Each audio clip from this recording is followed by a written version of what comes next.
Good morning. Welcome to Walking Boxing. It is Saturday, August 17th, 2024. I'll spit that out. And yes, it's a bit of a soggy Saturday. He had to go for a walk this morning. It's one of those days where it's not really it's not pouring down. It's not sort of literally raining, but it's like this annoying drizzle. So it's enough to just soak me. I have got my umbrella, but haven't really felt the need to get it out yet. So I'm just going to soldier on with Neil here. He raced out the door this morning. Did not hesitate to get amongst it after yesterday. I did actually take him for a quick walk yesterday, by the way, so he was all good, but not deterred. He's little Neil. So on to the boxing. Probably just the same old happening at the moment. I did see one thing that, as I say, raised the eyebrows. Julio Chavez is going to be a reality TV series made. That did make me look twice.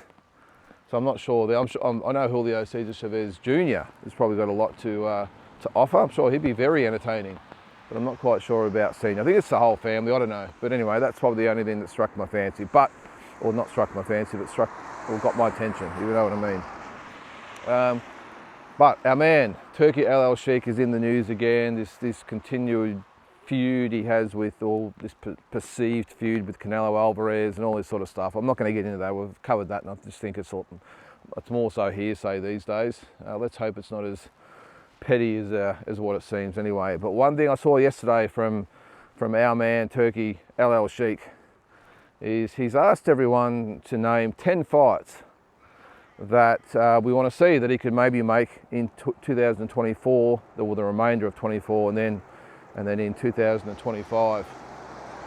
So today I'm going to go and stand in line. I'm going to wait for everyone else. I'm going to go and wait for my opportunity to go and kneel in front of His Excellency and give him the 10 fights that I would like to see in 2024/2025. And these fights are no particular order, and to be honest with you, I think some of them have got no hope of being made, but you never know. This guy, remember, is the face of boxing. He's going to make all our dreams come true. So don't stress, because His Excellency Turki Alalshikh is here. All right, let's again, no particular order. I'll just sort of go down in the weights and sort of give a prediction, I suppose, as well, if that's what he wants. He didn't actually ask for predictions, but I'm going to give them to you. Let's start at heavyweight, and it's the obvious one. Tyson Fury, Anthony Joshua. I know that both fighters are tied up at the moment, and we don't know what's going to happen. Fury with Usyk, Joshua with Dubois, who knows? But as it stands, I just think that fight has to be made. It just has to be. This is a fight that falls into the category of Floyd Mayweather versus Manny Pacquiao, Marvelous Marvin Hagler, Sugar Ray Leonard, these sorts of generational fights that just everything adds up to them eventually finding their way into the ring. And I think if they didn't fight, it would just be a travesty for boxing, especially British boxing. It's just one of those fights that has just simmered over the years. They've seemed to be on a collision course numerous times, but it just hasn't happened. And it's just hard to understand that the biggest fight in British boxing history has just not been able to happen, especially when you've got a promoter like Eddie Hearn involved, and Fury, of course, with Frank Warren and Bob Arum with Top Rank. So I don't know why, the particulars of how it hasn't been able to happen, but that for me just is the fight before these guys retire. We need to see it. We need to see it at Wembley Stadium, 90 to 100,000 people, the biggest fight in British boxing history. So let's see, maybe, of course, Turki Alalshikh has worked with both fighters on a couple of occasions. So if he can do it, if anyone can do it, Turki Alalshikh can do it. At cruiserweight, the fight I would like to see happen, of course, is Zapeta, pretty much against any of the other cruiserweight champions, but we'll say Chris Billam-Smith. He seems to be the next sort of in line behind Zapeta. Does he stand a chance against Jai? I don't think so, but it's a fight I want to see, mainly because I want to see Jai take his head off and take that belt off him and be on his way to unification in the cruiserweight division. So that's probably the main reason why. Not because it's a super fight, not because it's going to be a fight for the ages. It's just because I want to see Jai finally get on the road to unification. If he gets a couple of belts, then maybe the other guys will sniff around. And if he doesn't, well, then we'll just move up to heavyweight. But let's hope. And Jai, of course, has worked with Turki Alalshikh a couple of times as well. So let's hope he can get that done. Down to light heavyweight. Now, this is on the presumption that Dimitri Bivol beats Artur Beterbiev, but I want to see him fight David Benavides. Now, look, if Artur Beterbiev happens to beat Bivol, well, we can probably swap it around, but I'm probably factoring this in that, as I said, that Bivol beats Beterbiev, but what a fight that would be. And I want to see whether David Benavides can back it up as much as he talks it up. You know, he's the monster, of course, at 168. He's going to do this and that to Canelo. He's this, you know, this and that type of fighter, and he's going to take the sport by storm, all this sort of stuff. Well, wasn't overly impressed in his last fight. I want to see him take on who I think will be the top dog, and that's Dimitri Bivol. None of this weight bully stuff, none of this boiling down from a couple of 100 pounds down to 168. I want to see you fight a fully fledged 175 pounder. And I've never been aboard the David Benavides train, I must admit. I always thought for that reason, being the bully, and I just don't think he's been overly impressive. Yeah, he's had some good wins, of course he has. Andrade and Caleb Plant and you know, a couple others, but I want to see him with a legitimate quality guy his own size, and they don't come much better than Dimitri Bivol. So that's the fight I would like to see there. Then we move on to the 154 pounders. There's a couple of fights we're going to look at there. The obvious one for me is Terence Crawford, Tim Tszyu. The only spanner in the works, if you looked at the interview with Turki Alalshikh this week, was that apparently, according to Turki, in his opinion, Terence Crawford wants a Canelo fight or nothing. So that's probably a bit of a spanner in the works, but hey, nothing's been said. So let's just roll on with Terence Crawford's career, and I hope that Tim obviously gets that belt in October against Murtazaliyov, maybe has one more fight and then steps into the ring with Terence Crawford. I think that would be, in my opinion, the biggest and most competitive fight at 154. So Crawford versus Tszyu for me, still at 154. Oh, there he is right beside me. Still at 154. Based on recent events, I'd like to see Virgil Ortiz Jr. in with Israel Madrimov. I know poor old Sergey Bohachuk's going to probably get kicked to the curb here, but Madrimov super impressive against Terence Crawford, arguably won the fight. Virgil Ortiz, yeah, probably lucky to get the win. Oh, no, sorry, I'm not going to say he's lucky to get the win, but probably lucky not to lose against Bohachuk, if that makes sense. I, again, had that fight a draw, so I'm not going to buy into him getting a gift decision. It was close, went his way.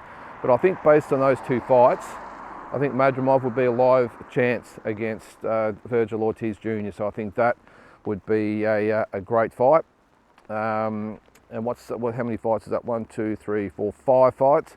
Yeah, so I think, look, I'm still going to probably back Virgil Ortiz to win the fight, but don't underestimate Israel Madrimov. And with so many great matchups at 154, I think that fits in nicely. Well, next we're going to go to the 140-pound division, and again, there's a couple of fights I would love to see. The first one being Teofimo Lopez up against Ryan Garcia. Now, technically, this might not be 140 pounds. It might be a catch weight.